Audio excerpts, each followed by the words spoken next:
Welcome to the Affiliated Monitors Expert Podcast, hosted by Tom Fox on the Compliance Podcast Network. Hello, everyone. This is Tom Fox, back again for another episode with Rod Grandon.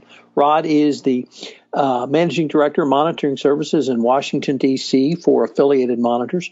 We're on our exploration of how companies doing business with the government need to have a compliance program in place and the implications if they don't. And today we're going to focus on really small businesses. So first of all, Rod, welcome back. Thanks a lot, Tom. Looking forward to it. Rod, in your role with the government over a variety of years before you came on board with Affiliated Monitors, you saw lots of different sizes of companies. And in our last episode, you were able to articulate many of the requirements that the two federal acquisition regulations, 3.1002 and 52203-13, put in place. But one of the things that struck me was something you said early on in that discussion, which was that a company must really assess its size and its risks and put a program in for its size and to manage its risks. So what I really wanted to do today is explore that, because it's certainly one thing for Lockheed Martin to have a robust compliance program, but that certainly might be very different for a company providing a much more limited scope of services or products to the government. So I was wondering if you could maybe start with some thoughts around that. Yes, thanks, Tom. So, the bottom line is, in my experience as a suspending and debarring official, in my experience in the government side of business, what my observation, this is just my observation, our major Air Force contractors, our major primes, very much understood the obligation to have in place an effective ethics and compliance program. And most of those major players in the defense market invested greatly to build these types of programs, literally placing authority for these programs at a senior vice president level within the company, ensuring that there was access by those responsible for the program to other senior executives and to the board of directors, usually the audit committee or a similar type of a committee within the board of directors.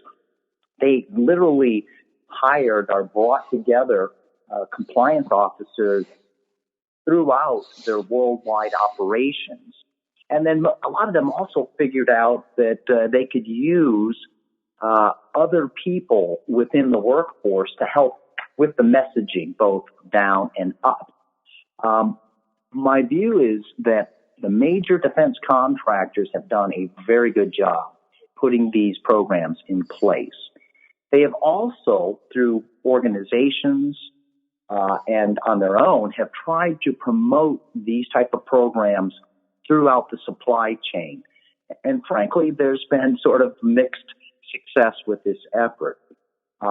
My view, again, and this is just my view, is that the closer a business is in that supply chain to one of those major primes, the more likely, the more likely it's a larger business concern, but also the more likely that it's going to have a program, an ethics and compliance program in place that is patterned after or very similar to the primes.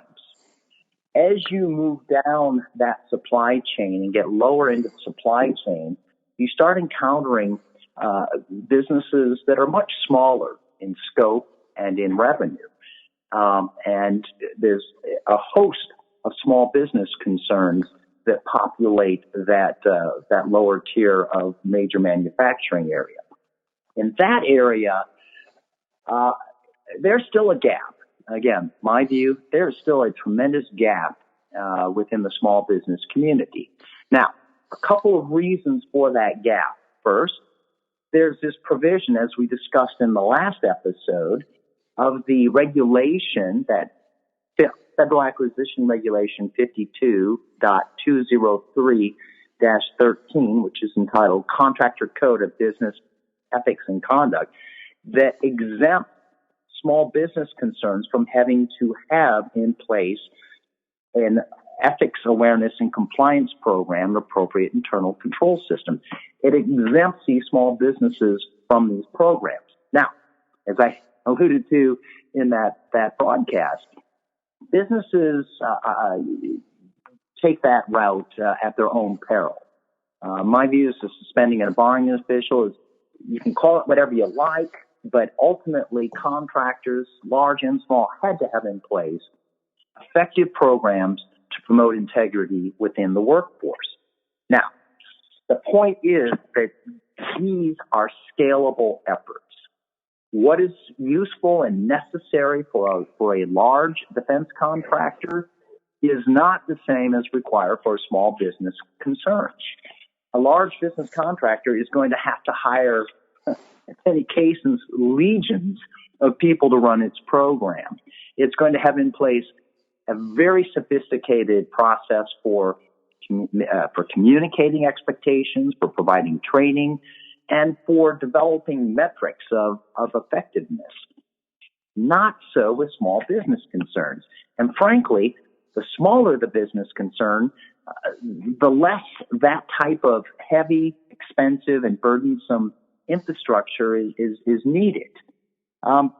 Both the Federal Acquisition Regulation and the U.S. sentencing guidelines, which are, they to some extent mirror each other, both make it very clear that small organizations are not going to be held to those same standards, the same degree of essentially investment and programmatic structure as larger organizations.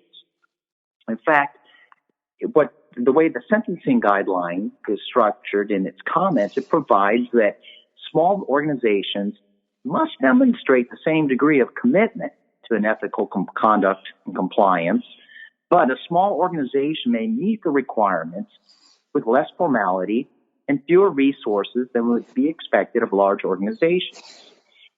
In appropriate, non-quoting, in appropriate circumstances, reliance on existing resources and simple systems can demonstrate a degree of commitment that for large organizations would not be sufficient. And then there are some examples. And some of those examples are pretty straightforward and based on common sense. Senior company officials have the ability in small businesses, most cases, to communicate very effectively with the entire workforce. You don't need to pay for expensive communication systems. You don't have to hire people to come in to run the ethics and compliance program. You can dual hat another executive simply because the burdens they're not a full-time job. They require continuous thinking and fresh ideas, but it's not a full-time job.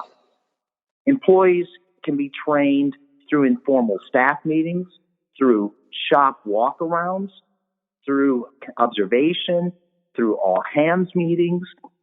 Those are options simply not available to large businesses, but are very much available to small businesses and frankly are very effective in communicating the requirement for integrity and performance. Smaller businesses can model themselves after other businesses. Now, I offer that as a shortcut, but a shortcut that also carries peril. In my experience, too often small businesses simply go and grab something they find on the internet, put their name on it, brand it their own, but that's it. And whatever they've taken doesn't necessarily fit with their business operations or their operational risks. And suddenly you have in place paper that has no practical application to the business, and usually that falls apart pretty quickly. So again, different standards come into play for the small business communities. It should not be a proposition to break the bank. It just needs to be one of thoughtful, continuous engagement. Rod, unfortunately, we are near the end of our time for this episode, but I've been visiting again with Rod Grandon, Managing Director, Monitoring Services in Washington for Affiliated Monitors. I hope you'll join us again tomorrow where I get to ask Rod the provocative question, why are we still talking about it? Rod, I look forward to continuing the conversation. Thanks, Tom. Hello, everyone. This is Tom Fox again. I hope you've enjoyed this episode of a special 5-part series on federal contractors and compliance programs. I hope you'll join us again for another episode. This special series has been sponsored by Affiliated Monitors, and you can check out more information on Affiliated Monitors at their website, www.affiliatedmonitors.com. This is Tom Fox. I'm the Compliance Evangelist. Thanks so much for listening, and I look forward to visiting with you again.